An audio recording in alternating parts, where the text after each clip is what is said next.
Hi, this is Devin Haub with Remax. I put together a presentation on where the market is at in Utah. It's October 2019, and this is a pretty in-depth review. If you're analytical and like this stuff, you're going to love it. If you're not, I don't know what to tell you. We'll see if you make it to the end. But this should be very interesting. So starting off, Utah and Salt Lake County market stats, but as far as the state goes, since 1991, Utah's housing prices have increased at a faster rate than San Francisco, San Jose, and Seattle. That's insane. Here it shows our pricing, median prices since 1996. That's as far back as our MLS will go. But you can see here some key dates that I picked out. 96, median price was 125. In 2000, during kind of a dot-com boom, they had only gone up to 151. And then in 2007, our peak price was 255 during the third quarter of 2017. And then we took a beating starting 2008, and 2011 was our bottom at 192. And so from 2000 to 2007, that's a $100,000 increase in 7 years. Pretty awesome. Anyway, 192 from then until 2014, it went up to 255. And the reason I selected 2014 was it shows 7-year recovery time from 2007 to 2014. And then 2019, 380. So from our bottom to now, we've gone from 192 to 380. Pretty awesome. So let's look at the just kind of an in-depth 1996 to 2003. I would consider that somewhat of a regular market. We experienced a 4% annual appreciation rate at average mortgage interest rates of 7%. And it's interesting to note there was no pullback during the dot-com bubble, which was right here. You know, this period of time was when the stock markets crashed during the dot-com bubble, and it didn't seem to affect our local market. Red line just kind of averages out a 4% return there. But anyway, we saw a 31% increase over 7.5 years from 96 to 2003. From 2004 to 2007, I kind of refer to that as the real estate melt-up. In 2005, stated income loans consisted of 37% of all the home purchases, which, you know, bad loans, people saying they could borrow more than they could afford, that led built our prices up. We saw a 63% increase over 3.5 years, whereas 31% over 7.5 years previous. So that's quite the melt up right there. Our peak prices were third quarter 2007. Our winter time seasonally adjusted. But at this point, there were signs of economic recession, but nobody had declared it till the first quarter of 2008. When we saw, so here we go, right here. This was first quarter of 2008 right here, I believe. Anyway, but we saw a decline. 25% decrease over 4 years.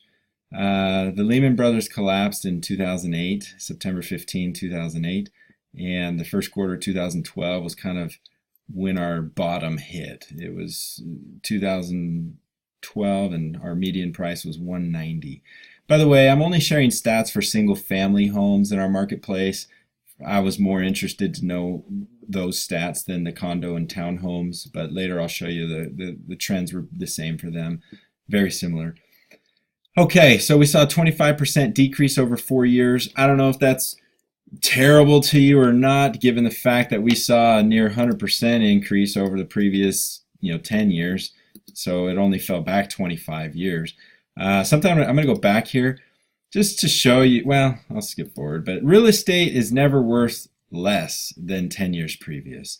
So over the following from let's see here, I'm skipping around too much. Okay, so 2012 was our bottom, 2012 to 2019, 7-year run, 100% increase over 7.75 years. Average interest rate was 3.75 during this time. That's kind of my personal guess there, but I believe the low interest rates had a lot to do with the recovery of real estate in the nation.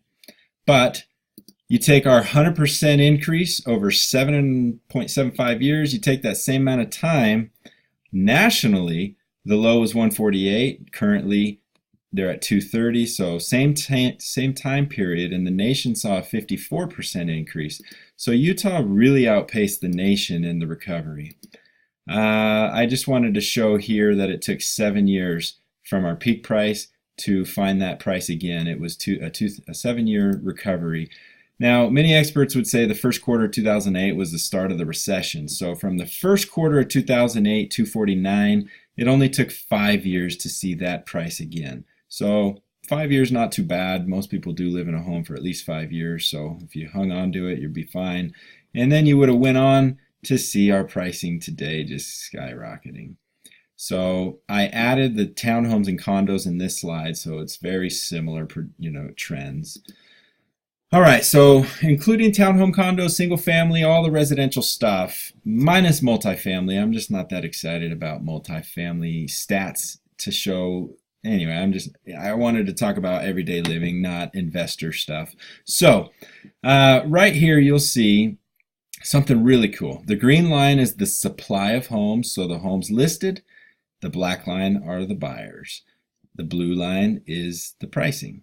So what's really interesting is in 2006, the buyers started to slow down. The buyers stopped buying. At the same rate, the sellers started increasing. But the pricing hadn't yet fell. So I think it's pretty interesting that the instincts of buyer and seller saw the crash coming before the prices reflected it. And the listing count doubled. The buyers decreased. And here at the bottom, you see the buyers starting to increase. And one great thing is today, we're not seeing a listing spike. We're not seeing a buyer decrease. So that would tell me that currently we're safe. People are still feeling great about things. The sellers are technically have declined for residential, and the pricing is good. So anyway, pretty cool indicator. The bubble in 2008 from bad loans given to unqualified buyers. I think this is interesting. I just kind of took the growth rate of 96 to 2004, carried it forward, which we know is a 4% annual increase. And our bottom kind of, the market corrected back to pretty much where it would have been. And what does that say about now? Will we see that again? It's an interesting question. We've outpaced it big time, which we're going to dive into. So anyway, I just kind of talked through this slide, but yeah, we met up kind of along that curve. And here we go. What does it say about now? This is a national average. So I kind of did the same methodology from 1996 to now. And nationally, the housing prices have not surpassed that 4% annual average, technically. And so anyway, the growth rate there, they haven't outpaced it. And in San Francisco, they have not outpaced the 96 to 2004 growth rate for their market. Now, so what happened in Utah for us to outpace our 96 to 2004 growth rate in such a big way? It's the tech companies. So although we expect established markets like Silicon Valley to see continued investment, new tech hubs are emerging all across North America, from Provo to Philadelphia, sustaining a period of tech-driven economic growth unseen since the dot-com boom of the late 90s. Cushman and Wakefield's principal economist, blah, blah, blah. So we've got major tech growth here. Our population growth is insane. 250,000 people were added into Utah in just the last 5 years. Putting Utah at number 1 for the percentage of increase in population. Utah is the fastest growing economy by job growth in the nation. Utah occupied the top spot in Forbes' best states for business 6 times in 7 years between 2009 and 2016. The unemployment rate is currently only 2.9%, leading the nation. A couple of other Utah in the news, little cool stats. Utah's tech job growth is the second fastest in the nation at 4.9% per year over the last 10 years. Utah has the fastest growing life science industry in the country. I don't know much about that. The state has outpaced the country in economic expansion since 2010, Wall Street Journal. Utah is the fastest growing economy by job growth in the nation. Utah ranked the best state for business. I already read you that one. Unemployment rate currently is 2.8. I read you that one. All right. So top 10 states in percent increase in non-agricultural jobs from 2010 to 2017. Utah ranked number 1. Top 10 states in percentage of growth 2010 to 2018. Utah was number 1. A 54,000 unit gap has accrued between the number of Utah families or individuals needing housing and the supply of housing units. So we're 54,000 houses short from 2010 to 2018. At the rate we were growing and the rate the builders could build, we're still 54,000 homes short. Every 4 families living here, there's three homes. The counties in green grew the fastest, which was over 20%. 2010 to 2018. Utah County right there. Salt Lake County was just behind. Utah's top 5 cities for employment growth 2010 to 2017. Lehi was the number 1 for employment growth, creating 19,000 jobs. Draper, South Jordan, Sandy, Cottonwood Heights. That's pretty awesome. The average number of vehicles daily at Thanksgiving Point, the section of the I-15, it increased 50% in the last 5 years. That's why we got so much dang traffic. Can't wait for the freeway to be done, being under construction right there. A change in income required by the median price, to buy, spelled that wrong. Change in income required to buy a median price single family home in selected counties. So in the state, the median income that's required nowadays is about $72,000 in order to be comfortable. In Utah County, Salt Lake County, it's $80,000 to $77,000. Compared to in 2013, where those home prices were, you could get by just fine on a $46,000 to $50,000 income in the house. A typical Utah household spends 60% of their income on housing and cars, which is a huge bummer. So who's making more than $70,000? The tech industry, on average, is making $106,000 in Utah. The other industries are around $58,000. So the tech industries are boosting prices, and they can buy up that supply. But a lot of people cannot afford it. So because of declining affordability, it's creating a high demand for multifamily units in Utah. There are over 50. This is a crazy stat. There were over 5,200 apartments built in downtown Salt Lake City during the century between 1910 and 2010, 100 years. Between 2010 and 2020, another 5,200 will be built. So in 10 years, they'll build as many as the last 100 for multi-units. Utah County building permits for multifamily are increasing. So the blue line is the percentage of building permits that were single family back in 2000. And the orange is percentage of multi-unit. So 80%, basically 20% were multi-unit. So over here today, it's getting closer to 50-50. So 58% are single family, but the builders, 42% of the permits being pulled are multi-family. So we're starting to adapt to the lack of affordability. The jobs collectively don't pay enough to allow people to buy all these houses that are over $350,000. All right, so the population forecast is expected to double by 2045. So we'll gain another 600,000 people in the next 30 years, and then it goes on. This is crazy. So there's 240,000 acres left to develop in Utah County, but most of it's over here in all this red. Nobody lives really over here, but there's a mountain here, the lake, obviously, and mountains there. There's no land left over here where the jobs are. And so people will have to start filling in over here and driving inward. In Salt Lake, there's only 65,000 acres. And this stat is including land that people need to build hospitals, schools, commercial, and houses. There's not much land left in Salt Lake. So the population growth, where are they going to fit? We have a geographic limitation in Utah, which is a very important thing to consider when you try to project where you think prices will go in the long term. Because with population growing, there's no choice but to go farther away, which will drive up the pricing here in this middle section where it's close to everything.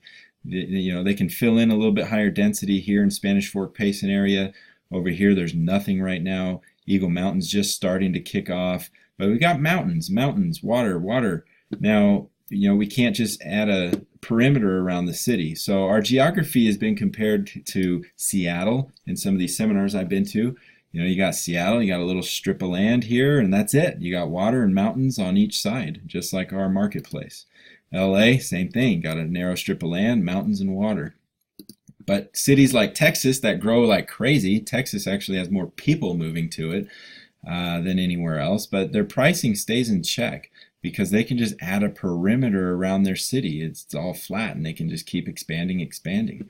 So anyway, keeps their home prices in check. The median home price in Dallas right now is $285.